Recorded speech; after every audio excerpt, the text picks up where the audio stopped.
الحمد لولیہ والصلاة والسلام علی نبیہ وآلہ وصحبہ وبارک وسلم.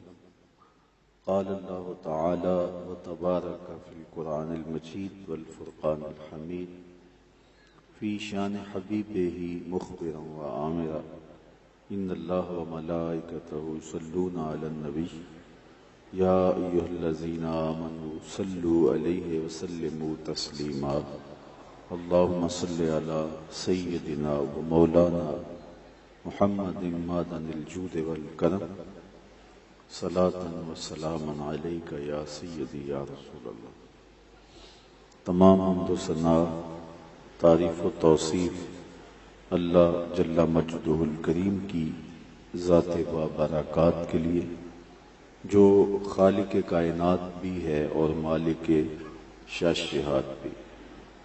اللہ جل وعلا کی حمد و ثنا کے بعد رسول رحمت، شفیع معظم، نبی محتشم، حضور ختم المرتبت، اللہ کے پیارے، امت کے سہارے، رب کے محبوب، دانائے غیوب، مالک رقاب امم، فخر عرب و عجم، والی کون و مکان، سیاہ لا مکان، سید انس و جاں، سرور لالا رخاں، نیر تاباں، سر نشین مہوشاں، ماہ خوباں، شہنشاہ حسینہ، تتمہ دوراں، سر خیل زہرہ جمالا، جلوہ صبح ازل، نور ذات لم یزل، باعث تکوین عالم، فخر آدم و بنی آدم، نیر بطحا، رازدار ما اوہا، شاہد ما طغا،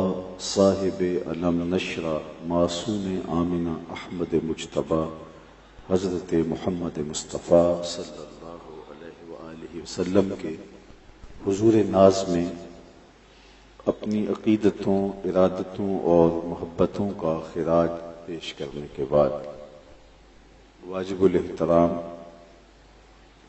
محتشم سامعین، عالی مرتبت سامعات، ناظرین و ناظرات، ذی وقار علماء کرام، منتظمین مجلس ھذا، السلام علیکم ورحمۃ اللہ وبرکاتہ. ہر سال کی طرح اس مرتبہ بھی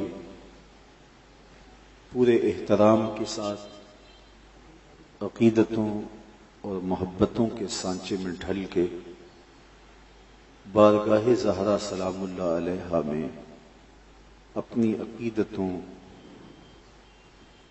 اور محبتوں کا نذرانہ پیش کیا جا رہا ہے. اللہ اسے قبول فرمائے. وہ مقدس ہستی، وہ عالی مرتبت بارگاہ، جن کا نام لینے سے قبل قلب و نظر اور نطق کا بھی وضو ہونا چاہیے. دختر رسول اکرم صلی اللہ علیہ وآلہ وسلم، حضرت سیدہ فاطمہ الزہرا رضی اللہ تعالی عنہا، وہ عظیم المرتبت ہستی ہیں. جب حضور کو ملنے کے لیے، حضور سے ملاقات کے لیے آیا کرتی تو صحیح احادیث میں آتا ہے حضور بیٹی کا اٹھ کے استقبال کرتے، اپنی مسند ان کے لیے چھوڑ دیتے. فَأَجْلَسَهَا فِي مَجْلَسِهِ، اپنی مسند پہ اپنی شہزادی کو بٹھاتے.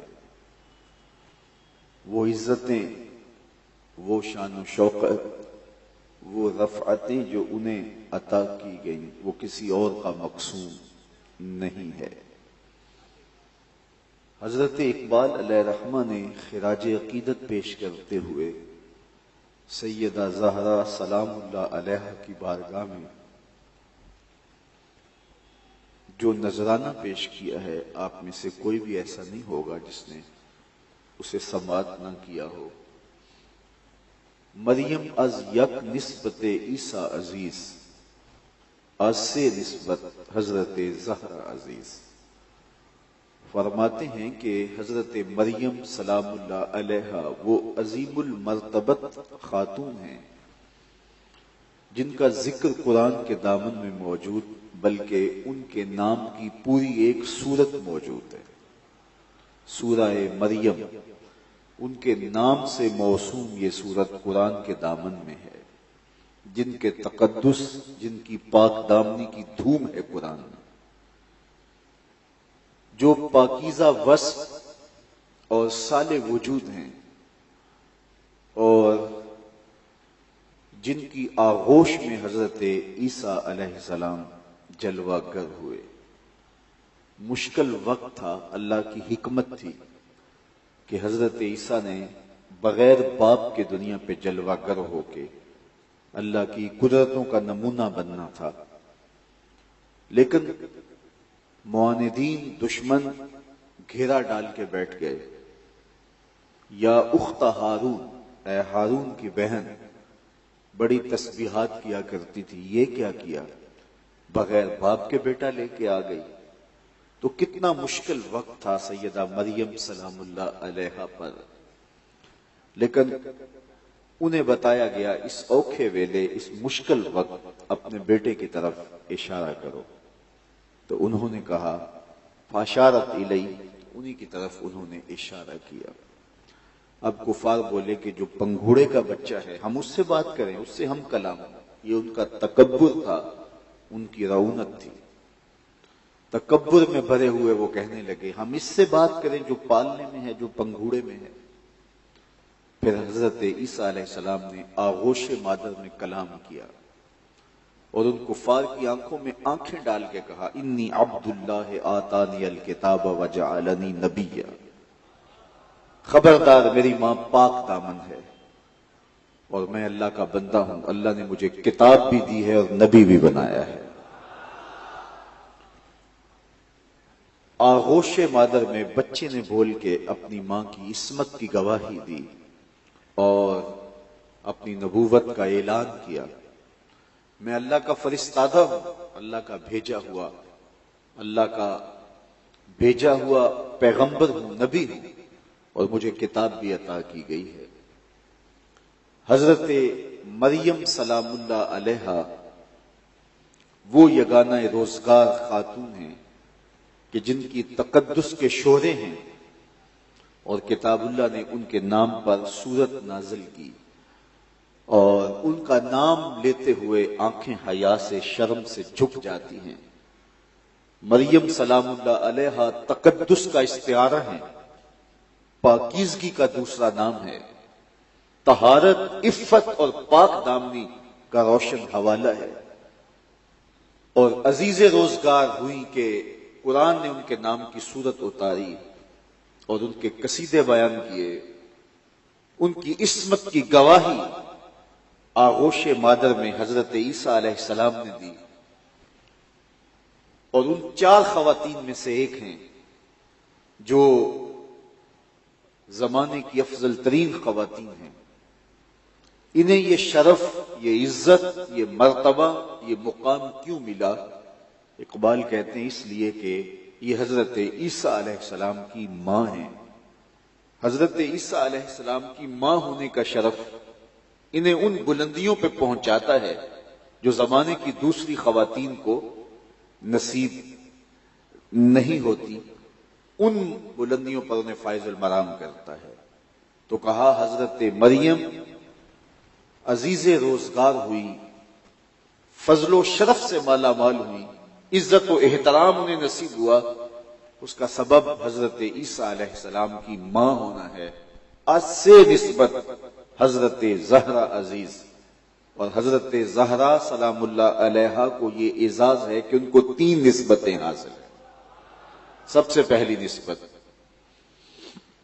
نور چشم رحمت للعالمین، امام اولین و آخری، کہ انہیں یہ اعزاز حاصل ہے کہ وہ رسول اللہ صلی اللہ علیہ وآلہ وسلم کی آنکھوں کا نور ہے۔ حضور نے فرمایا فاطمہ تو بدعۃ منی، فاطمہ میرے جگر کا ٹکڑا ہے، اور ان کا حضور یوں استقبال کرتے کہ مسند چھوڑ دیتے، انہیں اپنی جگہ پہ بٹھاتے اور انہیں عزت دیتے، انہیں احترام سے نوازتے اور اٹھ کر ان کا استقبال کرتے۔ اور آقا کریم علیہ السلام سب سے زیادہ پیار حضرت فاطمہ زہرا رضی اللہ تعالی عنہا سے ہی فرمایا کرتے تھے۔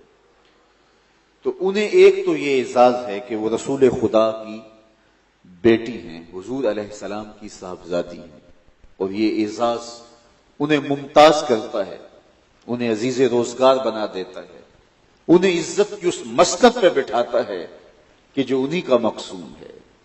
ایک یہ شرف ہے سیدہ زہرا سلام اللہ علیہا کا۔ دوسرا شرف بانوے آں تاجدار حل عطا، مرتضی مشکل کشا شیر خدا۔ ان کا اعزاز یہ ہے کہ وہ زوجہ محترمہ ہیں حضرت سیدنا علی المرتضی رضی اللہ تعالی عنہ کی، جو مرتضی بھی ہیں، مشکل کشا بھی ہیں اور شیر خدا بھی ہیں۔ ان کی زوجہ محترمہ ہونے کا شرف آپ کو ممتاز کرتا ہے۔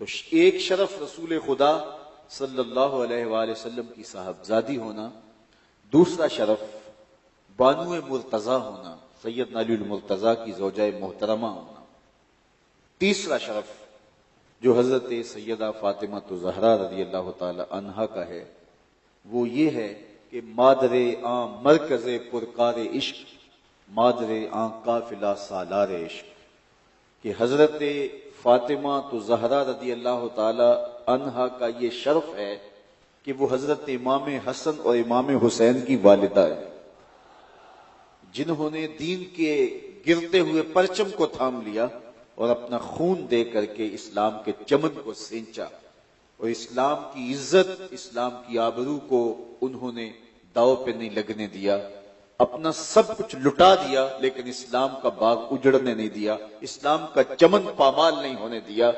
تو گویا اسلام کی عزت، منبر و محراب کی رونق، آج مجلسوں کے نور، اور آج رمضان کی تازگیاں، اور آج سحری افطاری کے مزے، آج حرم کا طواف اور آج حج کی بہاریں اس لیے ہیں کہ حسین ابن علی نے اپنا خون پیش کیا۔ حسین اگر نہ شہید ہوتا تو آج گھر گھر یزید ہوتا، اسلام کی عظمت عیاں نہ ہوتی، خدا کے گھر میں اذان نہ ہوتی، بار الہا نوحہ سناتا پھرتا، تا روز جزا اشک بہاتا پھرتا، امداد نہ کرتے اگر کربلا میں حسین، اسلام تیرا ٹھوکریں کھاتا پھرتا۔ تو حضرت امام حسین رضی اللہ تعالی عنہ نے اپنا خون دے کر کے اسلام کے پرچم کو گرنے سے بچایا اور اسلام کی عزت اور آبرو رکھ لی۔ تو حضرت فاطمہ زہرا رضی اللہ تعالی عنہا کی آغوش میں یہ حسین پلے تھے جنہوں نے اسلام کی آبرو بچائی، تو ان کی ماں ہونا ان کا تیسرا شرف ہے۔ تو یہ تین شرف سیدہ زہرا سلام اللہ علیہا کو حاصل ہیں جو کائنات کی کسی دوسری عورت کو حاصل نہیں ہیں۔ تو سیدہ فاطمہ زہرا رضی اللہ تعالی عنہا سیدنا امام حسین رضی اللہ تعالی عنہ کی والدہ ماجدہ کے ہونے کے ناطے سے، اور امام حسن سلام اللہ علیہ کی والدہ ماجدہ ہونے کے ناطے سے وہ امتیاز رکھتی ہیں، ان کی تربیت بولتی ہے۔ کربلا کے تپتے ہوئے ریگزار میں حضرت امام حسین نے جو عظیمت کی انوکھی اور البیلی داستہ رقم کی ہے، تو زمانہ دیکھتا ہے کہ یہ باقپن، یہ جمال، یہ حسن، یہ صبر و استقامت یہ کہاں سے آیا؟ تو اقبال اسی نظم میں آگے چل کے فرماتے ہیں کہ سیرت فرزندہا از امہات، جوہر صدق و صفا از امہات۔ صدق و صفا کا جوہر اولادوں میں جو دیکھنے کو ملتا ہے یہ ماؤں کے دودھ کا اثر ہوتا ہے، اور بیٹوں کی سیرت کا جو نقش تمہیں بیٹھا ہوا نظر آتا ہے اور ان کی سیرت کا جمال جو تمہیں دکھائی دیتا ہے، تمہارے سکرین کے سامنے تو یہ چہرہ ہوتا ہے لیکن پردے کے پیچھے ایک ماں کی محنت ہوتی ہے۔ تو ماں کی وہ محنت بچے کو اس منزل پہ پہنچاتی ہے، اس مقام پہ پہنچاتی ہے کہ پھر وہ زمانے میں ایک ایسے نقوش سبق کرتا ہے کہ زمانہ دیکھتا رہ جاتا ہے۔ تو سیدہ فاطمہ زہرا رضی اللہ تعالی عنہا کا یہ کردار کہ ماں ہونے کے ناطے سے انہوں نے اس امت کو جو دیا، امت کے لیے جو ان کی قربانی تھی، اور پردے کے پیچھے مستور رہ کر کے آپ نے جو نسل تیار کی اور جو فرزند اس امت کے لیے تیار کیے کہ انہوں نے اس امت کی ڈوبتی کشتی کو بچایا، تو اقبال کہتے ہیں کہ سیدہ سلام اللہ علیہا سے سیکھنے کی یہ بات ماؤں کے لیے بہت ضروری ہے، چونکہ جب پورا اسلامی معاشرہ بگڑ چکا ہے، جب حالات دگرگوں ہیں، جب ساری قدریں لٹ چکی ہیں، جب سب کچھ پامال ہو چکا ہے، جب امت فرقہ فرقہ بن چکی ہے، جب ہم زخم زخم ہیں، تو کام شروع کہاں سے کریں؟ پمبا کجا کجا نہم کہ ہماں داغ داغست، کہاں کہاں روئی رکھوں جگہ جگہ سے تو خون رستا ہے۔ ہم جہاں بھی دیکھیں امت کا تو شیرازہ بکھر گیا ہے۔ وائے ناکامی متائے کارواں جاتا رہا، کارواں کے دل سے احساس زیاں جاتا رہا، احساس زیاں بھی لٹ گیا، متائے کارواں بھی لٹ گیا۔ زخم زخم ہے، لہو لہو ہے امت، اخلاق بگڑ گئے، اقدار باقی نہ رہی، بڑوں کا حیا باقی نہ رہا، نوجوان حیا باختہ ہو گئے۔ اللہ اکبر، وائے قوم کشتائے تدبیر غیر، کار او تخریب خود تعمیر غیر۔ ہائے وہ قوم کہ جو غیروں کی تدبیروں کا شکار ہو گئی اور اپنے آپ کو توڑ رہی اور غیروں کی تعمیر کر رہی ہے۔ نوجواناں چوں زنا مشغول تن، از حیا بیگانہ پیرانے کہن۔ اس قوم کی حالت یہ ہے کہ نوجوان حیا کے جوہر سے خالی ہو گئے ہیں اور اپنے تن کو سنوارنے کے اندر لگے ہوئے، سویر سے لے کر شام تک وہ اپنے تن کو سنوارنے کی مشق ہی کر رہے ہیں۔ نوجوان بھی بیوٹی پارلر سے تیار ہو کے آ رہا ہے، ہر وقت کنگھی پٹی میں لگا ہوا ہے، جبکہ اس کا یہ وظیفہ تو نہیں تھا۔ اس کی زندگی کے مقاصد جلیلہ تھے، اس کے مقاصد بہت بڑے تھے، لیکن نوجواناں چوں زنا مشغول تن، عورتوں کی طرح وہ بھی مشغول تن ہو گیا۔ از حیا بیگانہ پیرانے کہن، اور بوڑھے باپ بھی، بوڑھے اشخاص بھی حیا کے جوہر سے خالی ہوتے چلے جا رہے ہیں۔ بوڑھوں کی آنکھوں سے بھی جب حیا چھن جائے تو پھر جوانوں میں کیا باقی بچے گا؟ دختران او بچشم خود اسیر، بزلف خود اسیر، شوخ چشموں خردہ بینوں خردہ گیر۔ اور عورتوں کی حالت یہ ہے کہ وہ اپنی زلف کی خود اسیر ہو کے رہ گی، شوخ چشم ہیں، دل پھینک ہیں، ساختہ پرداختہ دل باختہ، ابروواں مثل دو تیغے آختہ۔ جب وہ خود شیطان کا روپ بن کے معاشرے کے نوجوانوں کو ورغلانے پہ آمادہ ہوں گی، تو پھر بتائیے معاشرے کا حسن سلامت کیسے رہ سکتا ہے اور تقدس کے جوہر کی حفاظت کیوں کر کی جا سکتی ہے؟ تو جب قوم کا یہ مزاج ہو کہ نہ بوڑھے میں حیا باقی رہے، نہ جوان میں شرم رہے، اور وہ بننے سنورنے کو زندگی کی معراج سمجھنے لگے، اور عورت جو ہے وہ خردہ گیر ہو، عورت شوخ چشم ہو، اپنی زلف کی خود اسیر ہو جائے، اور ہر وقت وہ زینت بازار بننا اور زینت مجلس بننا اور شمع محفل بننا ہی پسند کرے، تو پھر قوم کہاں سے تلاش کریں گے؟ قوم کی نشت کہاں سے ہوگی؟ کہاں سے قوم اب اس بگڑی ہوئی قوم کو، اس فرسودہ معاشرے کو، اس اقدار سے خالی لوگوں کو کس طرح عصر نو منظم کیا جائے، کیسے کھڑا کیا جائے؟ پھر دوبارہ زندگی کیسے دوڑ سکتی ہے؟ کیسے دوبارہ وہ اپنے اسلاف کے نقوش قدم چوم سکتے ہیں؟ تو اقبال کہتے ہیں کہ اس قوم کو سنوارنے کے لیے دوبارہ آغوش مادر میں آنا پڑے گا۔ جب زخم زخم ہے بدن اور جگہ جگہ سے لہو رس رہا ہے، تو پٹی کہاں باندھے، پھاہا کہاں رکھیں، خون کہاں سے پوچھیں، کہاں مرہم لگائیں، کہاں دارو رکھیں؟ تو پریشان حال ہیں کہ ہم جائیں کہاں اور کدھر سے کام کا آغاز کریں اور کس کام کو کہاں سے شروع کریں، کہ سارا آوے کا آوا ہی بگڑ گیا ہے۔ تو اقبال کہتے ہیں کہ آئیے اس دور میں کہ جب تمہارا حال ہی ہو تو خواتین سیدہ فاطمہ زہرا رضی اللہ تعالی عنہا کے اسوہ کو اختیار کر لیں، اور آپ کا اسوہ انہیں ایک نئی زندگی دے گا اور ایک نئی نسل کی تیاری کا سبب اور ذریعہ ہوگا، اور نئی نسل اس امت کو دوبارہ کھڑی کر دے گی اور جوانوں کو پیروں کا استاد بنا دے گی۔ شرط یہ ہے کہ سیدہ فاطمہ زہرا رضی اللہ تعالی عنہا کا اسوہ انہیں اختیار کرنا پڑے گا. اور دیکھیے کہ انہوں نے اپنے بیٹوں کی تربیت کس طرح کی. عورت کا کام اولاد کی تربیت، اور یہ اس کا سب سے بڑا وظیفہ ہے. جب عورت اس وظیفے سے غافل ہو جائے یا غافل کر دی جائے تو پھر قوموں کا وجود مٹ جاتا ہے، قومیں اپنا تشخص کھو بیٹھتی ہیں. مغرب نے اپنی قوم کا جو بیڑا غرق کیا اور آج وہ طوفان بدتمیزی ہماری طرف بڑھ رہا ہے. سب سے پہلے انہوں نے عورت سے یہ جوہر چھینا، سب سے پہلے اس کا حیا چھینا. دیکھیے کچھ مرد کے وصف ہیں، کچھ عورت کے وصف.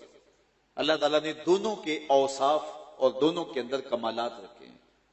کچھ دائرہ خواتین کا ہے، کچھ دائرہ مردوں کا ہے، اور وہ اس دائرے کے اندر اپنی صلاحیتوں کا لوہا منواتے ہیں اور خواتین اس دائرے کے اندر اپنی صلاحیتوں کا لوہا منواتی ہیں.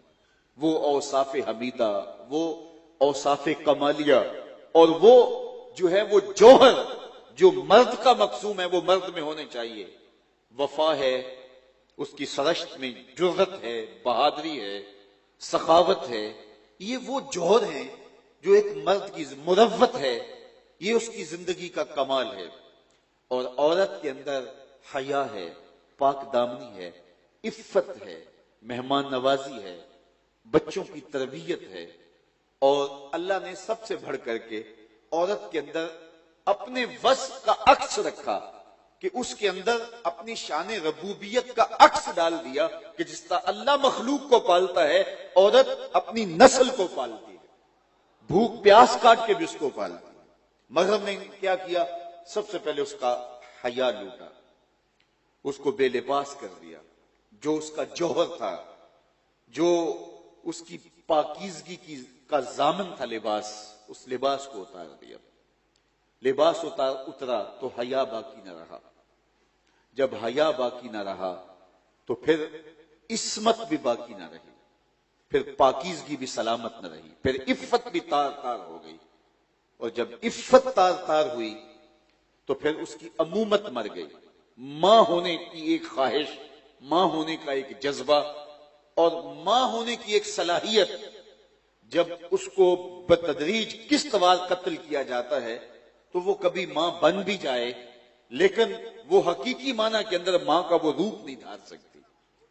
جب حیا کا پردہ اتار دیا گیا، جب عفت اور پاک دامنی جو ہے وہ تار تار ہو گئی اور کواری لڑکیاں ماں بننے لگی، اور پھر وہ جو ہے وہ اپنے بچوں کو ہی جدید ذرائع کے ذریعے قتل کرنے لگی تو امومت کا خون ہو گیا. وہ ماں ہونے کا جو جذبہ تھا اس کا خون ہوتا رہا. اور عمر کے ایک حصے میں انہوں نے ایک معاشرتی ضرورت کے طور پہ ماں بننا چاہا بھی، لیکن وہ بچہ جو ہے وہ اس ماں کی آغوش میں نہیں پلا جو مطلوب تھی، جو فطرت کے قریب تر ماں تھی. وہ ماں ان کو میسر نہیں آئی اور اس ماں نے پھر دودھ بھی نہیں پلایا. اس لیے جو ماں اپنی چھاتی نچوڑ کے بچے کے اندر منتقل کرتی ہے وہ جذبہ بھی اس کے اندر موجود نہیں ہے. تو مغرب نے چھین لیا اس کا وہ جوہر اور اس کی نقالی کے اندر، اس معاشرے کی نقالی کے اندر عورتوں کے حقیقی روپ کو اور حقیقی رنگ کو اور حقیقی صلاحیتوں کو اجاگر کرنے کی بجائے ان کے بدنی نقوش کو واضح کیا اور عورت کا جو حقیقی جوہر ہے اور حقیقی اس کی صفات ہے وہ پس پردہ چلی گئی. اقبال نے بھی اپنے دور کا المیہ بیان کرتے ہوئے کہا تھا، عشق و مستی کا جنازہ ہے تخیل ان کا، ان کے اندیشہ تاریخ میں قوموں کے مزار، چشم آدم سے چھپاتے ہیں مقامات بلند، کرتے ہیں روح کو خوابیدہ بدن کو بیدار. ہند کے شاعروں صورت گرو افسانہ نویس، آہ بیچاروں کے اعصاب پہ ہے عورت سوار. وہ زلف و رخسار کی کہانی تو سناتے ہیں، وہ لبہائے لالی کا تذکرہ تو کرتے ہیں، وہ قد زیبا کی کہانیاں تو سناتے ہیں کہ یہ قد قیامت ہے. وہ جھیل جیسی آنکھوں اور نرگسی آنکھوں کی بات تو کرتے ہیں.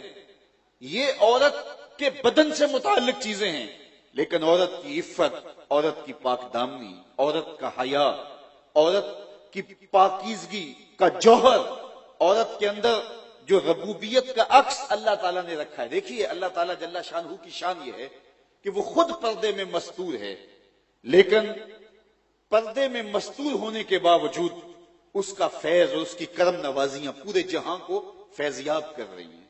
روشنی سورج دیتا ہے اور سورج کو سامنے کر دیا اور وہ جہاں میں اجالے بانٹتا ہے. چاند چاندنی بکھیرتا ہے.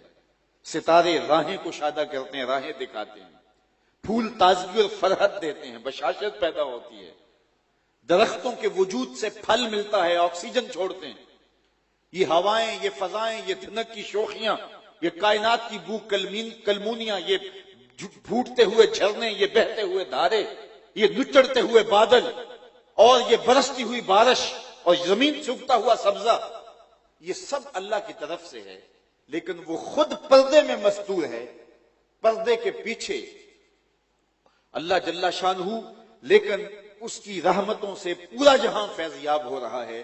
تو اللہ نے ماں کو بھی اپنی ربوبیت کی شان سے حصہ دیا اور اس کا عکس ماں کے اوپر ڈالا کہ جس طرح مالک خود مستور ہے لیکن کائنات کے اندر اسی کے فیض سے لوگ پل رہے ہیں. اس کی کرم نوازی اور کرم گستری کا دسترخوان بچا ہوا ہے جس کے کھانے کرم سے لوگ کھاتے ہیں.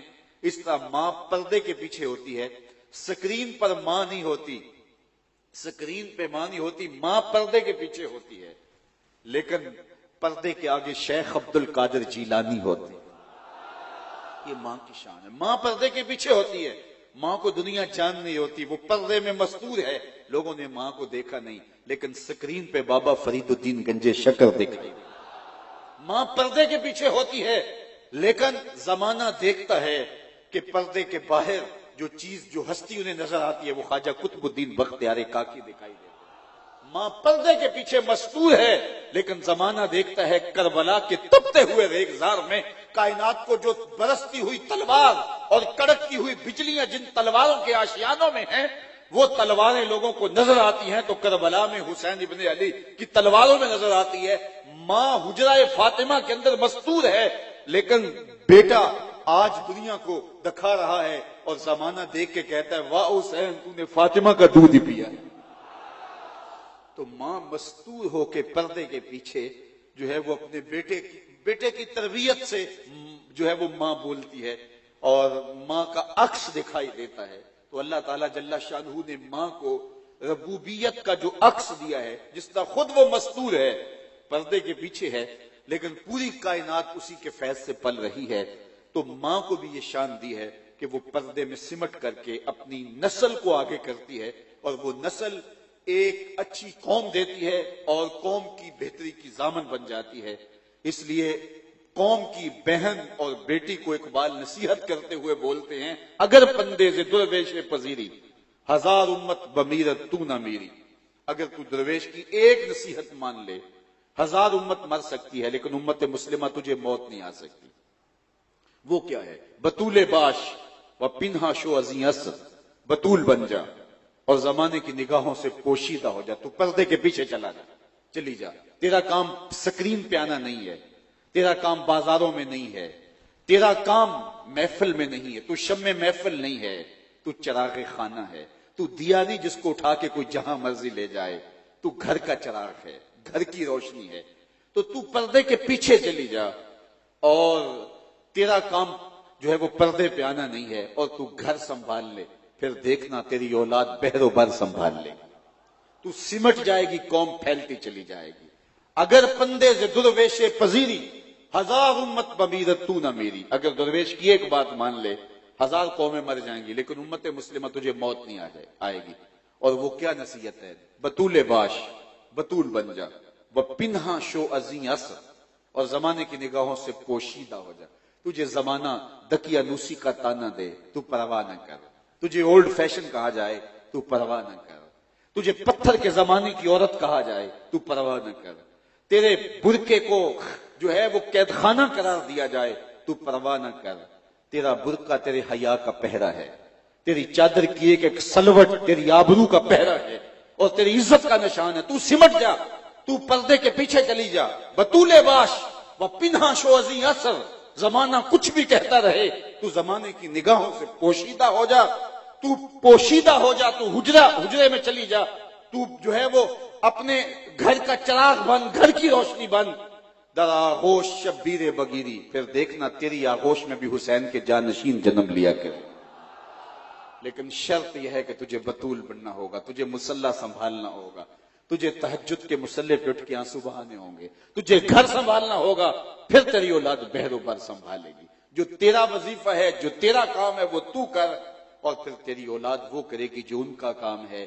تو جب تو اپنا گھر سنبھال لے گی اور پردے کے پیچھے ہوگی، دیکھیے پھول کو دیکھ کے بے ساختہ زبان پہ آتا ہے سبحان اللہ. میاں وہ تو مستور ہے، وہ تو چھپا ہوا ہے، لیکن جب ہم پھول کو دیکھتے ہیں تو سبحان اللہ پکارتے ہیں، اللہ اکبر. وہ کیا کسی نے کہا تھا کہ گل چیرنے والے نے کس شان سے چیرا ہے، درزوں کی لطافت میں خوشبو نے اما پائی، درزوں کی لطافت میں خوشبو نے اما پائی، گل چیرنے والے نے کس شان سے چیرا ہے. بے ساختہ زبان پہ سبحان اللہ. میاں وہ تو پردے میں مستور ہے، لیکن دیکھا پھول کو سبحان اللہ کہہ کے داد اسے دی. پہاڑوں کو دیکھا بے ساختہ کہا اللہ اکبر. وہ تو پردے میں مستور ہے. برستی بارش کو دیکھا اور موسم کی رنگینیوں کو دیکھا، دھنک کی شوخیوں کو دیکھا، کوسے قضا کا جمال دیکھا تو بے ساختہ پکارے اللہ اکبر سبحان اللہ. میاں وہ تو پردے میں مستور ہے، دیکھنے والی آنکھ جانتی ہے سکرین پہ یہ ہے، پیچھے کوئی کاریگر ہے. سکرین پہ یہ پھول ہے، پیچھے پھول کو تراشنے والا ہے، اس کی درزوں میں رنگ خوشبو بھرنے والا ہے، اس کو لطافت دینے والا ہے، اس کو جمال دینے والا ہے، اس کو حسن دینے والا ہے، اس کو خوبصورتیاں دینے والا ہے. یہ دھنت کی شوخیاں تو دکھائی دیتی ہیں لیکن پیچھے کوئی اور ہے. اس لیے بے ساختہ پھول کو دیکھ کے سبحان اللہ کہنے پہ بندہ مجبور ہوتا ہے. اس لیے جب حسین ابن علی کو کربلا میں دیکھتے ہیں تو بے ساختہ اقبال کہتا ہے کہ رشتہ آئین حق زنجیر پاس، پاس فرمانے جناب مصطفیٰ، ورنہ گردے تربتش گردید میں سجدہ برخا کے پاشید میں. جب حسین ابن علی کی تلوار چلتی ہے اور وہ ظالم کے سامنے سر نہیں جھکاتے، ظلم اور جبر سے سمجھوتا نہیں کرتے، بچے کٹوا دیتے ہیں لیکن اف نہیں کرتے، بیٹے کے حلق سے خون کا فوارہ چھوٹتے ہوئے دیکھتے ہیں لیکن پھر بھی کہتے ہیں اے اللہ حسین کی یہ قربانی قبول کر لے. عباس کے کٹے ہوئے بازو دیکھتے ہیں پھر بھی کہتے ہیں مالک تیرا شکر ہے کہ ہم حق پہ قائم ہیں. جو رات جو ہے وہ ظلمتوں سے بھری پڑی ہے لیکن سجدے میں رات بسر کرتے ہیں، جو جوان بیٹے کی لاش کندھوں پہ اٹھا کے خیموں تک لاتے ہیں پھر بھی کہتے ہیں مالک حسین کی قربانی قبول کر لے. تو حسین کے اس جذبے کو دیکھ کے، جس طرح پھول کو دیکھ کے سبحان اللہ کہا، تو اقبال جو ہے وہ حسین ابن علی کی ان جرأتوں کو، ان شجاعتوں کو، ان بہادریوں کو، ان استقامتوں کو دیکھ کے کہتا ہے اے فاطمہ اگر تیرے بابا کی شریعت کی زنجیر میرے پاؤں میں نہ ہوتی کہ اللہ کے علاوہ کسی کو سجدہ کرنا جائز نہیں ہے تو اے فاطمہ میں کعبے کی بجائے تیری قبر کی طرف رخ کر کے سجدہ کرتا اور کعبے کا طواف کرنے کی بجائے تیری قبر کا طواف کرتا. رشتہ آئین حق زنجیر پاس، پاس فرمانے جناب مصطفیٰ، ورنہ گردے تربتش گردید میں تیری قبر کے گرد گھومتا، سجدہ برخا کے پاشید میں، اور میری پیشانی سے ٹپکتے ہوئے سجدے تیری قبر پہ نچھاور ہوتے. کیوں؟ اس لیے کہ جو کام تم نے کیا ہے، کربلا میں تلوار نظر آ رہی ہے، کربلا میں استقامت نظر آ رہی ہے، بھوک اور پیاس کے باوجود جرت نظر آ رہی ہے، لیکن فاطمہ میں جانتا ہوں یہ تیرے دودھ کا اثر ہے. اللہ اکبر. ادب پر وردائے تسلیم و رضا، ادب پر وردائے تسلیم و رضا، آسیہ گرداں و لب قرآن سنا، لب قرآن سنا. کہا وہ ادب کی پروردہ تسلیم و رضا کے ماحول میں پلی ہوئی اور پرورش پائی ہوئی فاطمہ سلام اللہ علیہا کہ جو ہے وہ چکی پیستی رہتی ہے اور لبوں پہ قرآن کا نغمہ جاری رہتا ہے. ماں جب چکی پیس رہی ہو اور لبوں پہ قرآن ہو، آٹا گوندھ رہی ہو لبوں پہ درود ہو، روٹی پکا رہی ہو اور لبوں پہ سلام ہو رسول اللہ کا، تو بیٹے پھر حسین ابن علی جیسے ہی جنم لیں گے. لیکن ماں کی نظریں جب تھرکتی تصویروں پہ ہوگی تو بیٹا کوئی اداکار تو بن سکتا ہے، حسین ابن علی کا جانشین نہیں بن سکتا. ادب پر وردائے تسلیم و رضا، آسیہ گرداں و لب قرآن سنا، لب قرآن سنا. تو قرآن مجید پڑھتے ہوئے چکی پیسنا، یہ اس کا اثر ہے کہ آج حسین کربلا میں جو ہے وہ ڈٹا ہوا اور استقامت کا کوہ گرا بنا ہوا ہے. تو اقبال دیکھتا حسین ابن علی کو ہے، لیکن خراج سیدہ فاطمہ زہرا سلام اللہ علیہا کو پیش کرتا ہے۔ اس لیے اچھی مائیں اچھی قوم کی ضامن ہوتی ہیں، جب وہ سمٹ جاتی ہیں تو معاشرہ پھیل جاتا ہے، جب وہ پردے میں چلی جاتی ہیں تو سکرین پہ پھول کھلتے ہیں، سکرین پہ خوبصورت نقش و بنگار آتے ہیں۔ اللہ اکبر۔ تو ماں کو سمٹ کر کے ایک نئی قوم کی نشأت کے لیے آگے بڑھنا ہوگا۔ آج یہ امت، یہ قوم، یہ امت مسلمہ لہو لہو ہے۔ سیدہ فاطمہ الزہرا سلام اللہ علیہا اپنی اولاد کی جس نہج سے تربیت کی ہے اور جس ماحول کے اندر صبر و رضا اور تسلیم کا پیکر ان کو بنایا ہے، آج کی خواتین اسلام کے لیے، آج کی مخدرات اسلام کے لیے وہی کامل نمونہ، وہی اکمل نمونہ۔ اور سیدہ سلام اللہ علیہا کا اسوہ رحمت حضور نبی اکرم صلی اللہ علیہ وسلم کے اسوہ کا عکس اور کامل اکمل جو ہے وہ جمال تھا۔ حضرت سیدہ عائشہ محبوب کائنات سلام اللہ علیہا فرماتی ہیں کہ میں نے عادات میں، خصائل میں، اٹھنے بیٹھنے چلنے اور دیگر امور میں جس قدر حضور کے مشابہ سیدہ فاطمہ کو پایا ہے سلام اللہ علیہا کو کسی اور کو نہیں پایا ہے۔ گویا حضور کی سیرت کا عکس سیدہ فاطمہ الزہرا رضی اللہ تعالی عنہا کا پاکیزہ وجود، تو ان کا وجود خواتین اسلام کے لیے کامل اکمل اور مکمل نمونہ۔ اللہ اکبر۔ مادرا را اسوہ کامل بطول، مزرائے تسلیم را حاصل بطول۔ تسلیم کی کھیتی کا جو حاصل ہے وہ سیدہ فاطمہ الزہرا ہیں، اور ماؤں کے لیے کامل اکمل نمونہ جو ہے وہ سیدہ فاطمہ الزہرا ہے۔ اور ان کی تربیت کا جوہر قرآن سرائی ہے، قرآن پڑھنا ہے۔ گھر کے اندر قرآن کا رواج کہ چکی بھی پیستی ہیں اور قرآن کی تلاوت بھی چلتی ہیں۔ تو اس لیے اگر دوبارہ مخدرات اسلام گھروں میں قرآن کا چراغاں کر لیں اور اپنے امور خانہ داری کے اندر قرآن مجید کی تلاوت کو ساتھ ساتھ جوڑ لیں تو پھر دیکھنا کہ نئی نسل کے اندر اس کے باطنی اثرات کیسے مرتب ہوتے ہیں اور کس طرح نئی نسل تیار ہوتی ہے۔ تو نہ دانی تو می دانی کے سوزے کراتے تو دیگر گو کر تقدیر عمر را۔ میری بہن تو نہیں جانتی، اگر تو بہن ہو کے قرآن پڑھے تو عمر کی تقدیر بدلتی ہے، اور اگر تو ماں ہو کے قرآن پڑھے تو بیٹا نیزے کی نوک پہ قرآن سناتا ہے۔ تو اس لیے ماں کی ذمہ داری ہے، بہن کی ذمہ داری ہے کہ وہ ایک صالح معاشرے کی تشکیل کے اندر بنیادی، مرکزی اور کلیدی کردار ادا کرے۔ یہ رہے گی مستور پردے کے پیچھے، لیکن پردے کے سامنے آنے والی نسل اس کی تربیتوں کا نتیجہ ہوگی، اس کی محنت کا نتیجہ ہوگی، اور ثمر ہوگی، یہ پھل ہوگی جو ہے وہ اس کی کمائی کا۔ تو اس لیے خواتین اسلام کو، مخدرات اسلام کو، ان کو اسوہ نور حاصل کرنا چاہیے۔ سیدہ فاطمہ الزہرا سلام اللہ علیہا کے حوالے سے آپ نے ابھی سنا کہ حضور علیہ السلام کی اداؤں کا عکس تھی۔ سیدہ عائشہ رضی اللہ تعالیٰ عنہ فرماتی کہ میں نے کسی خاتون کو اس قدر یا کسی مرد کو حضور کے مشابہ نہیں دیکھا جیسی حضور علیہ السلام کی عادات کا عکس حضرت سیدہ زہرا سلام اللہ علیہا میں پایا جاتا تھا۔ اللہ اکبر۔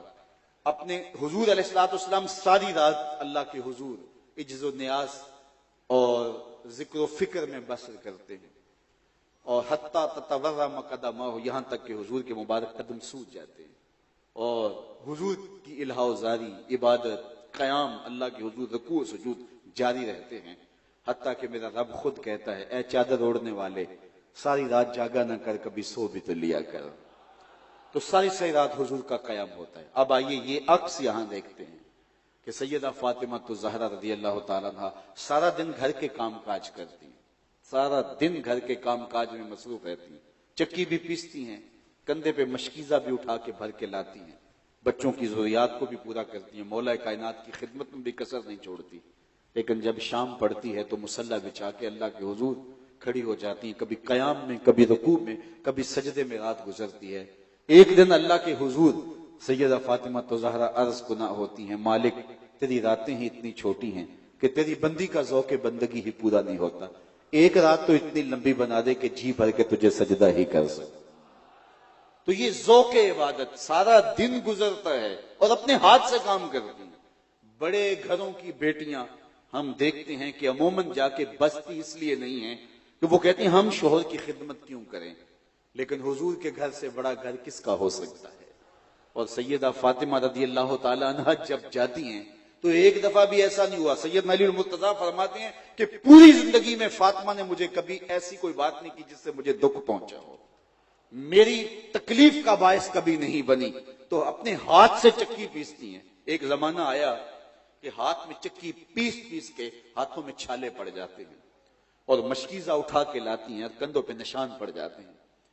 ایک غزوے میں بڑی وسعت کے ساتھ مال غنیمت آیا جس میں غلام بھی تھے، لونڈیاں بھی تھیں. تو سیدنا علی المرتضیٰ رضی اللہ تعالیٰ عنہ نے کہا جاؤ اپنے باپ سے ایک آدھ لونڈی لے آؤ جو آپ کے ساتھ کام کاج میں مدد کرے، اور آپ کا کام زیادہ ہو گیا ہے، بچے بھی تھوڑے بڑے ہو رہے ہیں تو یہ آسانی ہوگی. تو کہا ٹھیک ہے میں حاضر ہوتی ہوں. حضور کی خدمت میں حاضر ہوئی لیکن ہمت نہیں پڑی، بس سلام کر کے واپس آ گئی. تو مولا کائنات نے دیکھا کہ واپس آ گئی ہیں تو کہا کہ حضور سے عرض نہیں کیا؟ کہا میں نے عرض کرنے کی جسارت اور ہمت کرنے کی کوشش تو کی تھی لیکن ہمت بند نہیں سکی اور میں عرض نہیں کر پائی. کہا چلو میں تمہارے ساتھ چلتا ہوں. تو مولا علی رضی اللہ تعالیٰ عنہ سیدہ سلام اللہ علیہا کو لے کے حضور کی خدمت میں حاضر ہوئے. کہا حضور یہ آپ کی صاحبزادی آپ کی خدمت میں آئی تھی، سلام کر کے لوٹ گئی. ان کا مقصد تھا کہ آپ کے پاس اتنے غلام اور اتنی لونڈیاں آئی ہیں تو کوئی لونڈی کوئی کنیز عطا کر دیں تاکہ کام کاج میں معاونت ہو جائے. اور سیدہ فاطمہ تو زہرا سلام اللہ علیہا کے ہاتھوں میں چھالے پڑے ہیں کام کر کے.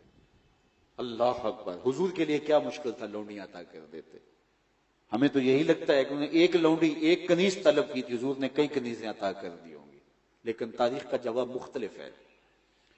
سیدہ فاطمہ کے ہاتھوں پہ چھالے ہیں، کندھوں پہ مشکیزے کے نشانات موجود ہیں. لاڈلی شہزادی لاڈلی بیٹی حضور کی دہلیز پہ کھڑی ہے، داماد ساتھ کھڑا ہے اور ایک کنیز کا سوال لیے حضور کی چوکھٹ پہ کھڑے ہیں. اور اللہ کے محبوب علیہ الصلوۃ والسلام سے ایک کنیز مانگتے ہیں، حضور عطا کر دیتے. لیکن میرے حضور کیا کہتے ہیں؟ واللہ لا آتیکما، واللہ لا آتیکما، اللہ کی قسم میں تمہیں غلام اور لونڈیاں نہیں دوں گا، اللہ کی قسم میں تمہیں غلام اور لونڈیاں نہیں دوں گا. بیٹی ہاتھ کے چھالے دکھا رہی ہے، مشکیزے کے نشان کندھوں پہ. ذرا تاریخ پڑھیے کہ حضور علیہ السلام فرمایا واللہ لا آتیکما، اللہ کی قسم میں تمہیں نہیں دوں گا، اللہ کی قسم میں تمہیں نہیں دوں گا. میں تو یہ غلام اور لونڈیاں فروخت کروں گا اور صفہ کے چبوترے پہ بیٹھ کے پڑھنے والے جو میرے طلباء ہیں میں ان کی ضرورت کو پورا کروں. صفہ کے چبوترے پہ بیٹھ کے پڑھنے والے طلباء کی ضرورتوں کا میں کفیل ہوں اور میں ان کی ضرورتوں کو پورا کروں گا. لیکن چونکہ تم چل کے آئی ہو خالی نہیں موڑنا، تو پھر حضور نے وہ تسبیحات فاطمہ جو آج بھی ہم پڑھتے ہیں، اور علماء کہتے ہیں یہ مجرب ہے کہ اگر تھکن ہوئی ہو تو تسبیحات فاطمہ پڑھ لیں تو جو ہے وہ آپ کی تھکن اتر جائے گی. تو آقا کریم علیہ السلام یہ نسخہ دیتے ہیں کہ کام تم اسی طرح کرو گی لیکن یہ تھکن اتارنے کا نسخہ تمہیں دیتے ہیں، یہ پڑھ لیا کرو تو پھر کیا ہوگا، تمہیں تھکن نہیں ہوگی. تو بیٹی دہلیز پہ کھڑی ہے لیکن میرے حضور فرماتے ہیں میں اپنے گھر والوں کو کچھ نہیں دوں گا لیکن صفہ کے چبوترے پہ پڑھنے والے ان جو ہے وہ طلباء کی ضرورتوں کی کفالت کروں گا. یہاں ہمیں یہ بات بھی سمجھنا ہوگی کہ جو دینی طلباء ہوتے ہیں، مدارس دینیاں ہوتے ہیں اور جو دین کے کام ہوتے ہیں ان کی اہمیت کیا ہے. شہزادی دہلیز پہ کھڑی ہے لیکن حضور قسم کر کے کہہ رہے ہیں واللہ لا آتیکما، اللہ کی قسم تم دونوں آئے ہو، میری بیٹی بھی ہے اور داماد بھی ہے، بیٹی اور داماد دروازے پہ آ جائے تو پھر کون ان کی فرمائش پوری نہ کرے. لیکن کہا کہ میں اس کے باوجود تمہاری فرمائش اس لیے نہیں پورا کرتا کہ مجھے صفہ کے چبوترے پہ بیٹھنے والے طلباء نظر آتے ہیں اور میں ان کی ضرورتوں کو جو ہے وہ پورا کروں گا. اس سے یہ بات بھی ہمیں اچھی طرح سے اپنی روح میں جذب کر لینی چاہیے. دیگر کاموں کے اندر اور دیگر مدات کے اندر تو ہم بہت خرچ کرتے ہیں اور مدارس دینیہ کا معاملہ آئے تو ہمارے معاملات کمزور پڑ جاتے ہیں اور ہم یوں سمجھتے ہیں شاید یہ کوئی عضو معطل ہیں اور معاشرے کو ان کی ضرورت نہیں ہے. حضرت شیخ احمد مجدد الفسانی علیہ رحمہ فرماتے ہیں دیگر مدات کے اندر لاکھوں دیے ہوئے اور اعانت دین کے اندر ایک دانگ ایک ٹگا دیا، فرمایا یہ زیادہ افضل اور زیادہ اشرف ہے کیونکہ اس سے اعانت دین ہوتی ہے. تو حضور علیہ الصلوۃ والسلام نے فرمایا واللہ لا آتیکم، میں تمہیں نہیں دوں گا لیکن آئے ہو تو یہ لیتے چلو. تو سیدہ فاطمہ تو زہرا سلام اللہ علیہا گھر کا کام بھی کرتی ہیں، چکی بھی پیستی ہیں اور شوہر کی خدمت میں بھی کوئی کسر نہیں چھوڑتی اور اللہ کے حضور بندگی کا سر اللہ اکبر اور نیاز مندی آپ کی زندگی میں شامل ہے. سیدہ فاطمہ تو زہرا سلام اللہ علیہا کا ایک اور پہلو اور وہ بھی آقا کریم علیہ الصلوۃ والسلام کی سیرت کا عکس ہے اور حضور علیہ الصلوۃ والسلام کی دل سوزیوں کا حصہ سلام اللہ علیہ کو، زہرا سلام اللہ علیہ کو نصیب ہوتا ہے۔ حضور اس امت کے لیے جس قدر بے چین ہوتے، اس امت کی بخشش و مغفرت کے لیے حضور کی جو بے چینیاں اور حضور کا اضطراب ہے وہ کسی سے مخفی نہیں ہے۔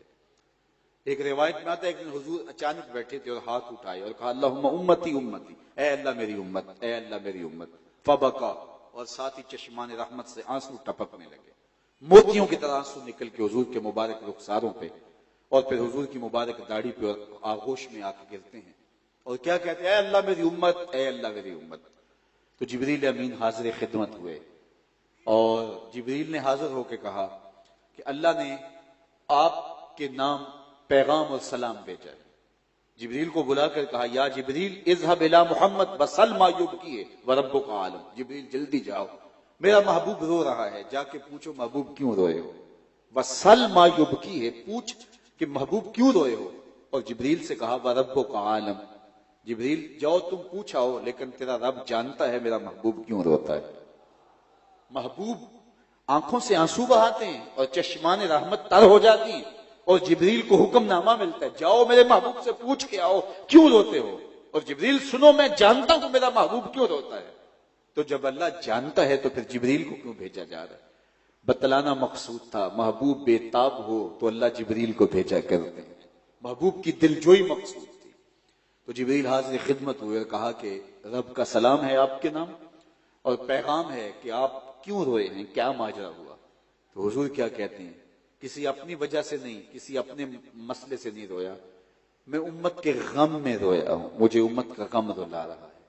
تو جبریل بار ازدی میں حاضر ہو کے عرض کی کہ مالک تیرے محبوب کا تیرے نام پیغام یہ ہے کہ کسی اپنی وجہ سے نہیں رویا، میرے گھر میں کئی دن فاقہ چلتا ہے اس وجہ سے نہیں رویا، کھانے کو کچھ میسر نہیں اس لیے نہیں رویا، بلکہ میرا ماجرا یہ ہے، رونے کا مسئلہ یہ ہے کہ مجھے امت کا غم رلاتا ہے۔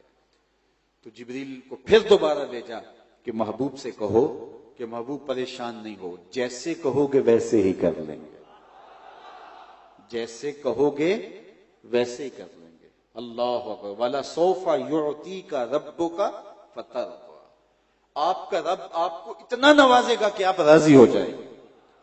اللہ اکبر۔ حضرت امام جعفر صادق رضی اللہ تعالیٰ عنہ فرماتے ہیں کہ اہل شام کا خیال یہ ہے، قرآن مجید کی سب سے امید افزا آیت یہ ہے لا تقنطوا من رحمت اللہ، اللہ کی رحمت سے کبھی مایوس نہ ہونا۔ کہا عام لوگوں کا خیال یہ ہے، قرآن مجید کی سب سے امید افزا آیت یہ ہے لا تقنطوا من رحمت اللہ، لیکن فرمانے لگے ہم اہل بیت کا خیال یہ ہے قرآن مجید کی سب سے امید والی آیت یہ ہے وَلَسَوْفَ يُعْطِيكَ رَبُّكَ فَتَرْضَىٰ، اس لیے کہ ہم حضور کے مزاج کو جانتے ہیں۔ اللہ کہا محبوب ہم آپ کو راضی کرنا ہے، اور حضور نے فرمایا کہ میں اس وقت تک راضی نہیں ہوں گا جب تک ایک گناہگار بھی جہنم میں ہوا، ایک گناہگار بھی جہنم میں ہوا تو میں راضی نہیں ہوں گا۔ تو یہ حضور کی امت کے ساتھ محبت کا عالم ہے۔ اور میرے امام بولے پیش حق مجدہ شفاعت کا سناتے جائیں گے، پیش حق مجدہ شفاعت کا سناتے جائیں گے، آپ روتے جائیں گے ہم کو ہنساتے جائیں گے، وسعتیں دی ہیں خدا نے دامن محبوب کو، جرم کھلتے جائیں گے اور وہ چھپاتے جائیں گے، جرم کھلتے جائیں گے اور وہ چھپاتے جائیں گے۔ وہ کسی نے کسی مجلس میں کہا کہ وہ اپنا مقدمہ کیسے ہار سکتا ہے جس کے حضور وکیل ہوں، تو لوگوں نے کہا سبحان اللہ ماشاءاللہ۔ تو میں نے کہا کہ وکیل یہاں بمانہ ایڈوکیٹ ہے، اس لیے کہ بات مقدمے کی چل رہی ہے تو متعلقات سے جو مفہوم اخذ ہو رہا ہے وہ وکیل اس معنی میں ہے۔ تو میں نے کہا وکیل نگہبان کے معنی میں بھی ہوتا ہے اور وہ حضور ہمارے وکیل ہیں، لیکن یہاں ایڈوکیٹ کے معنی میں وکیل کا لفظ استعمال ہوا ہے، تو میں نے کہا اس معنی میں حضور ہمارے وکیل نہیں ہیں، حضور ہمارے شفیع ہیں۔ وکیل اور شفیع میں فرق ہوتا ہے۔ وکیل عدالت میں لڑتا ہے کہ میرے موکل نے یہ جرم نہیں کیا لہذا چھوڑا جائے، اگر جرم ثابت ہو جائے تو سزا ضرور ہوتی ہے۔ وکیل کی لڑائی، وکیل کی بحث، وکیل کے دلائل اس بات پر ہوتے ہیں جج کے ساتھ، منصف کے ساتھ، قاضی کے ساتھ کہ میرے موکل نے یہ جرم نہیں کیا لہذا چھوڑا جائے۔ شفیع کہتا ہے سب کچھ کیا ہے میرا آنا دیکھا جائے۔ حضور وکالت نہیں فرمائیں گے، شفاعت فرمائیں گے۔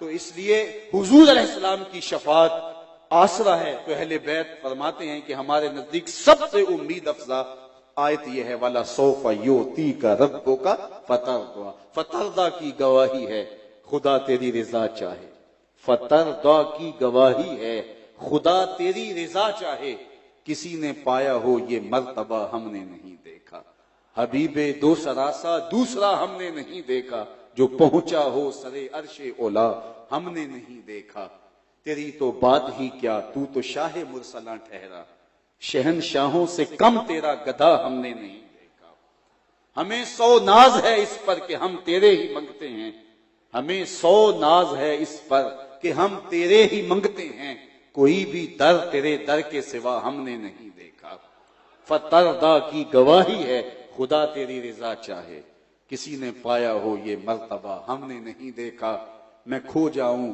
حشر کی بھیڑ میں تو آپ فرمائیں، ہمارے در کا ثاقب تھا گدھا ہم نے نہیں دیکھا، فترضا کی گواہی ہے خدا تیری رضا چاہے، کسی نے پایا ہو یہ مرتبہ ہم نے نہیں دیکھا۔ تو حضرت نبی اکرم اس امت کے ساتھ جو پیار کرتے ہیں، امت کے ساتھ جو ربط باطن ہے حضور کا، اللہ اکبر، فرمایا انا فرطکم علی الحوض، میں حوض کوثر پر تمہارا فرد بن کے جاؤں گا۔ یہ اس لفظ سے میں اور آپ آشنا ہیں، آگاہ ہیں۔ یہ چھوٹے بچے کا جب جنازہ پڑھتے ہیں تو اس وقت ہم یہ دعا مانگتے ہیں اللہم اجعل لنا فرطا، اے اللہ اس بچے کو ہمارے لیے فرد بنا دے۔ تو فرد کسے کہتے ہیں؟ علماء سے پوچھئے۔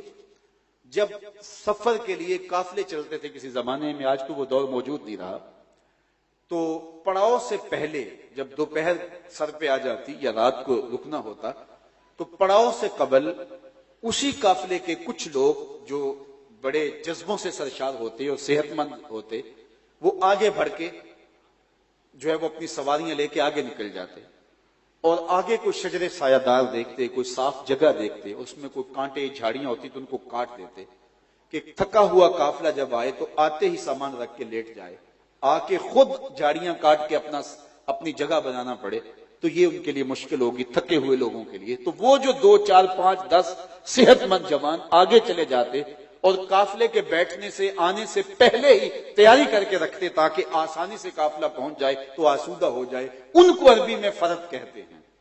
حضور فرماتے ہیں آنا فرطکم علی الحوض، میں پہلے اس لیے جا رہا ہوں کہ حوض کوثر کے پیالے بھر بھر کے تمہارے لیے رکھ دوں گا۔ امت جب تھکی ہوئی جائے گی، پیاس کی ماری ہوئی جائے گی تو اپنے ہاتھوں سے جام کوثر دوں گا۔ تو حضور رہے تو خیر، میرا اس دنیا پہ رہنا بھی تمہارے لیے بہتر اور میرا اس دنیا سے جانا بھی تمہارے لیے بہتر۔ ہمارے آنے سے قبل ہمارے لیے حضور نے دعائیں کی، اور حضور علیہ السلام ہمارے لیے پہلے تشریف لے جا کر کے وہاں ہمارے لیے اہتمام اور انتظام فرما رہے ہیں۔ تو کہا محبوب ہم آپ کو راضی کر دیں گے، جس طرح تم چاہو گے ویسے ہی ہو جائے گا۔ تو امت کے لیے یہ حضور کی دل سوزیاں، یہ حضور کی محبت، اب وہی عکس آپ سیدہ سلام اللہ علیہا کے پاکیزہ وجود میں دیکھتے ہیں کہ سجدے میں سر رکھ کر کے امت کی بخشش کی دعائیں مانگتی، امت کی نجات کی دعائیں مانگتی۔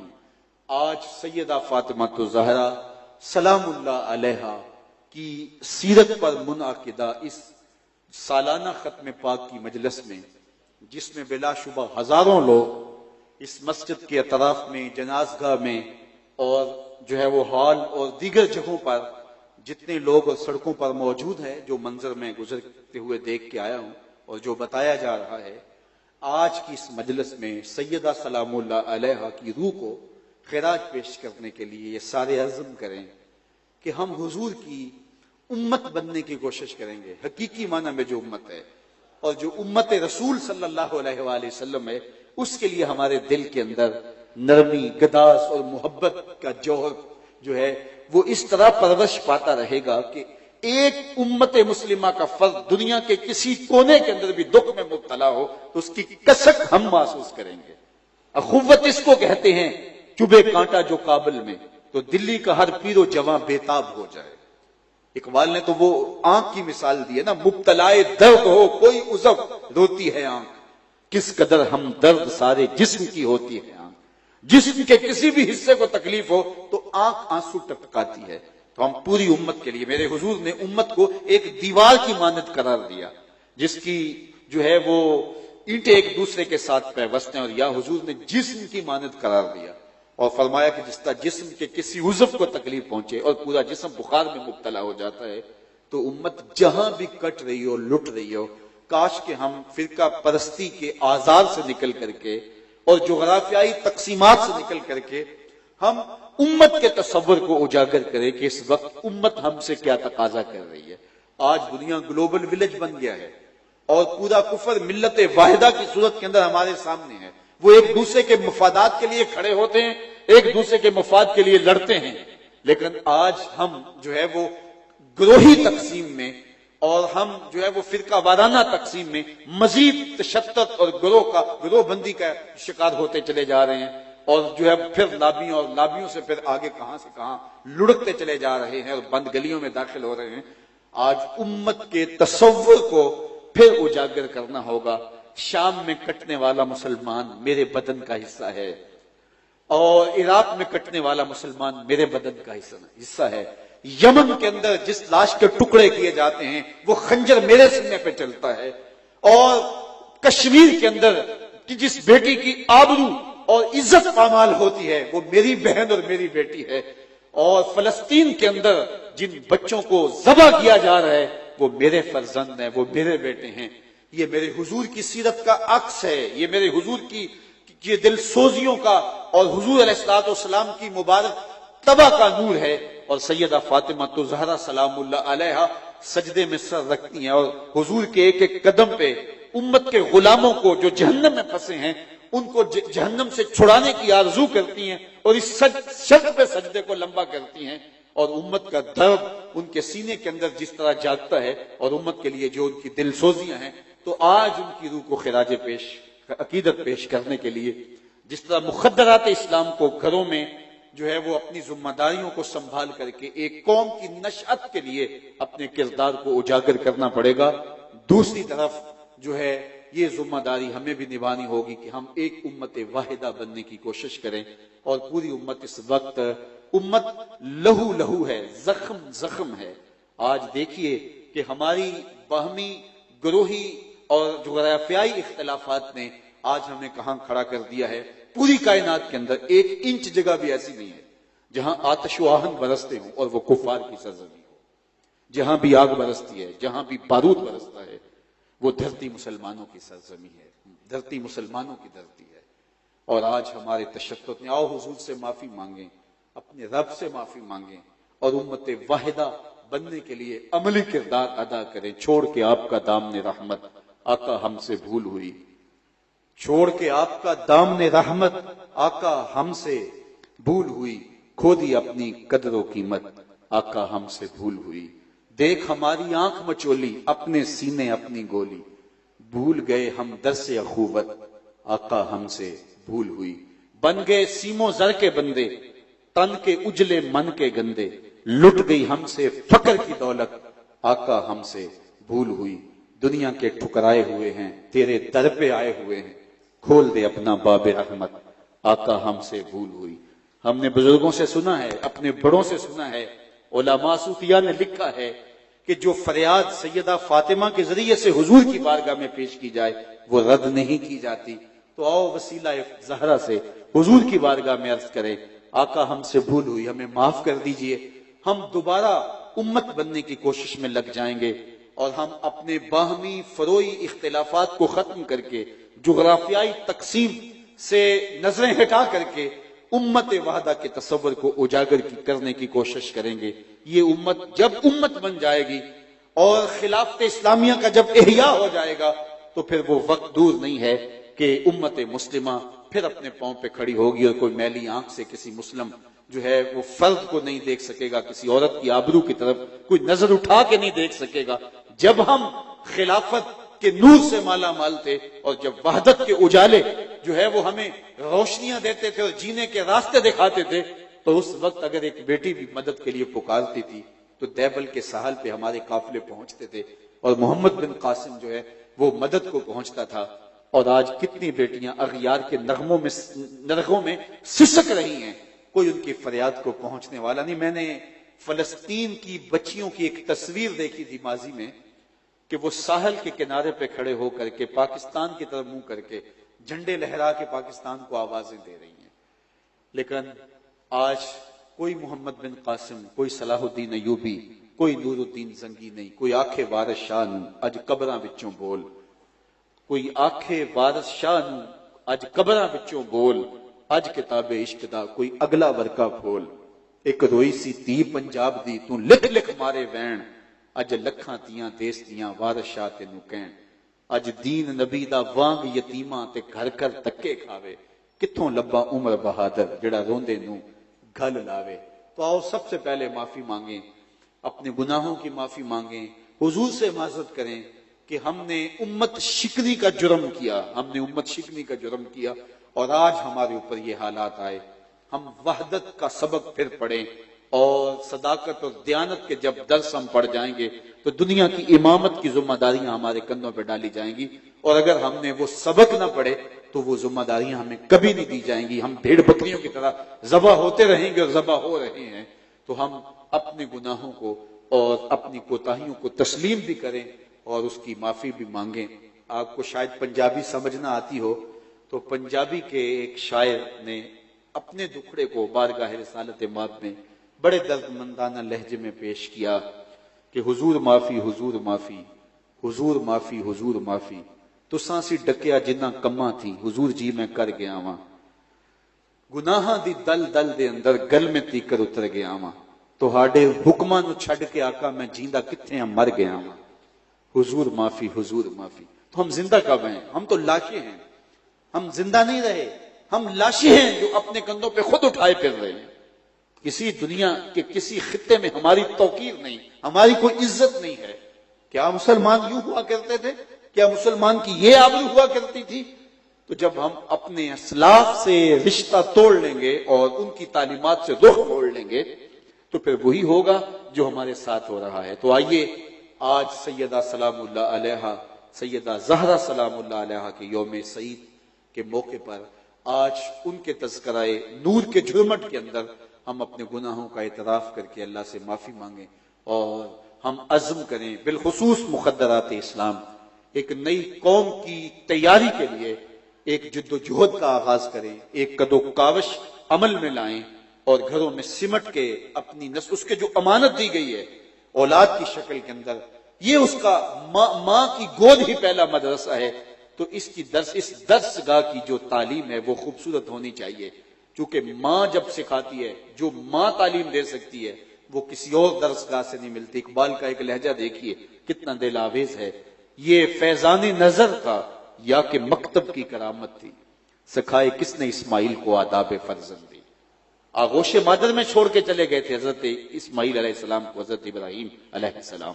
ابھی دودھ پیتا بچہ تھا، چھوڑ کے چلے گئے اللہ کے حکم سے وادی غیر ذی زرع میں، ایسی وادی میں جہاں کوئی جھاڑی بھی نہیں تھی، جہاں کوئی پھلدار کیا پھولدار درخت بھی نہیں تھا، جہاں شجر سایہ دار بھی میسر نہیں تھا. مورخ اسلام حفیظ جالندھری اس وادی کا نقشہ کھینچتے ہوئے بولتے ہیں، وہ وادی جس میں وحشت بھی قدم رکھتی تھی ڈر ڈر کے، جہاں پھرتے تھے آوارہ تپیڑے بادے سر سر کے، جہاں پر گھاس اگتی تھی، جہاں نہ پھول کھلتے تھے، مگر وہ سرزمین تھی آسماں بھی جھک کے ملتے تھے. اس وادی غیر ذی زرع میں فرزند کو چھوڑا اور چلے گئے. ایک مدت کے بعد اللہ کا حکم لے کے واپس آئے اور کہا کہ بیٹا میں تمہیں ذبح کرنا چاہ رہا ہوں، فانظر ماذا تری، اب تیری بتا رائے کیا ہے. آج باپ بیٹے کو چھوڑ کے چلا جائے اور کچھ عرصے پہ کے بعد آ کے وہ اپنا استحقاق جتلائے تو بیٹا آگے سے کھڑا ہو جاتا ہے کہ آپ نے ہمیں دیا کیا کہ آج استحقاق جتلانے آگے ہو.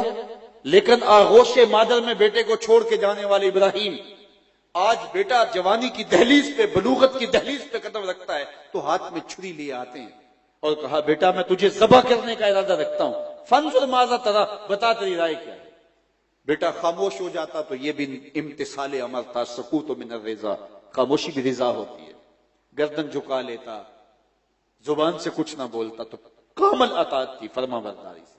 باپ نے کہا بیٹا میں ذبح کرنا چاہتا ہوں، بیٹا گردن جھکا کہتا جی کر لیجئے، ذبح کر لیجئے. ذبح کا جواب ذبح سے ہوتا، یہ بھی مکمل امتثال امر تھا، مکمل تعمیل تھی حکم کی.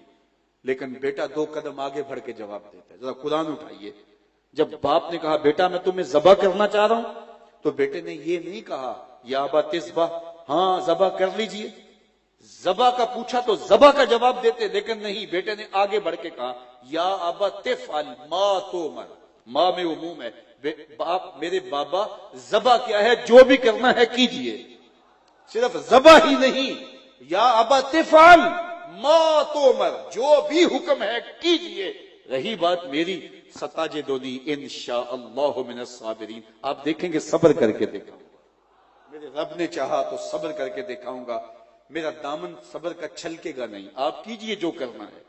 اللہ اکبر۔ اور منظر ہے منا کی وادی کا، رسیوں سے بیٹے کو جکڑ لیا جاتا ہے، اور یہ بیٹے کی اپنی آرزو تھی کہ کہیں شدت درد سے تڑپوں نہ، اور تڑپنے کی وجہ سے اللہ کے حکم کی تعمیل میں کہیں آپ کو تاخیر نہ ہو جائے۔ تو جب باپ نے بیٹے کو جکڑ لیا، فلما اسلما وتلہ للجبین، باپ نے بیٹے کو پیشانی کے بل لٹا لیا، جب دونوں نے طے کر لیا، فلما اسلما، جب دونوں راضی ہو گئے، دونوں ایک نقطے پہ آ گئے، دونوں نے طے کر لیا، کیا طے کر لیا؟ فلاں بنگلہ خرید لیں، یہ طے ہو گیا فلاں نمبر کی گاڑی خرید لیں، نہیں، باپ ذبح کرنے پر آمادہ ہوا، بیٹا ذبح ہونے پہ آمادہ ہوا، اور پھر باپ نے بیٹے کو پیشانی کے بل لٹایا، بدن چکڑا ہے رسیوں سے، ہاتھ میں چھری پکڑی ہے، کارکنان قضا و قدر دم بخود ہیں، مالک قیامت آنے والی ہے، بوڑھا باپ ہاتھ میں چھری لیے اپنے نوخیز بچے کو ذبح کرنا چاہ رہے، کہا فرشتوں ذرا میرے بندے کی ادا کو دیکھو، تم کہتے تھے یہ دھینگا مشتی کریں گے، فساد کریں گے، سجدے تو ہم کرتے ہیں، ذرا میرے بندے کی اس ادا کو بھی دیکھو، میرے حکم کی تعمیل کے جذبے کو بھی دیکھو۔ اللہ اکبر۔ جب باپ نے بیٹے کو لٹا لیا، ذبح کرنے لگا، تو بیٹا بولتا ہے ابا جان میری رسیاں کھول دیجئے۔ کیوں؟ پروگرام تبدیل ہو گیا۔ کہا نہیں، کل کا مورخ یہ نہ لکھے کہ باپ ذبح کرنا چاہتا تھا، بیٹا ہونا نہیں چاہتا تھا، باپ نے باندھ کے کیا، کھول دیجئے رسیاں، نہیں تڑپوں گا۔ اللہ اکبر۔ تو بیٹا تیار ہوتا ہے، ذبح گردن رکھ دیتا ہے، باپ ہاتھ میں چھری لے کے ذبح کر۔ یہ کون سا بیٹا ہے جو دودھ پیتا باپ چھوڑ گیا تھا، اور آج باپ کہتا ہے تو بیٹا گردن جھکا دیتا ہے۔ تو اقبال کہتا ہے یہ فیضان نظر تھا یا کہ مکتب کی کرامت تھی؟ اسماعیل نے کس درسگاہ میں پڑھا تھا، کس یونیورسٹی میں گئے تھے، کس دانشگاہ سے سیکھا تھا کہ باپ کے حکم کو ٹالنا نہیں ہے؟ یہ کہاں سے انہوں نے پڑھا تھا، کس کتاب میں دیکھا تھا؟ یہ فیضان نظر تھا یا کہ مکتب کی کرامت تھی؟ سکھائے کس نے اسماعیل کو آداب فرزندی؟ فرزندی کے آداب کہ باپ کے سامنے اف نہیں کرنی، گردن رکھ دینا ہے، یہ کس نے سکھائے تھے؟ یہ ماں ہاجرہ نے سکھائے تھے۔ تو جب ماں سکھاتی ہے تو پھر بیٹا اسماعیل ذبیح اللہ بنتا ہے، جب ماں سکھاتی ہے تو بیٹا حسین ابن علی بنتا ہے، جب ماں سکھاتی ہے تو بیٹا غوث اعظم بنتا ہے، جب ماں سکھاتی ہے تو بیٹا بابا فرید گنج شکر بنتا ہے۔ اس لیے ماں کو سمٹنا ہوگا، گھر سنبھالنا ہوگا۔ یہ 2 بچے، یہ 4 بچے، یہ کائنات ہے پوری، ایک ایک بچہ کائنات کے رخ کو بدل کے رکھ دیتا ہے۔ مت سمجھیے میری صلاحیتیں محدود ہو رہی ہیں۔ سیدات النساء سیدہ فاطمہ الزہرا سلام اللہ علیہا سے بڑی صلاحیت کس کے پاس تھی؟ جو حضور کی گود میں پلی تھی، حضور کے گھر سے تربیت لی تھی۔ انہوں نے کہا میرا مدرسہ ہی ہے کہ میں نے حسنین کو تربیت کرنی ہے، میں نے زینب کی تربیت کرنی ہے۔ اور پھر زمانے نے دیکھا کہ زینب نے کس طرح شام کے دربار کے اندر حق کا بول بالا کیا، اور کس طرح حسنین کریمین نے حق کی آواز کو بلند کیا۔ تو آج مخدرات اسلام کو اسوہ فاطمہ سلام اللہ علیہا پہ آنا ہوگا، اور ہمیں بھی جو ہے وہ سیدہ فاطمہ الزہرا سلام اللہ علیہا کی وہ جو ان کا سوزے دروں جو اس امت کے لیے ہے، اس سے امت کی وحدت کے لیے گامزن ہونا پڑے گا۔ اللہ اپنی خاص کرم نوازیوں سے ہم سب کو مالا مال کرے۔ کی محمد سے وفا تو نے تو ہم تیرے ہیں، یہ جہاں چیز ہے کیا لوح و قلم۔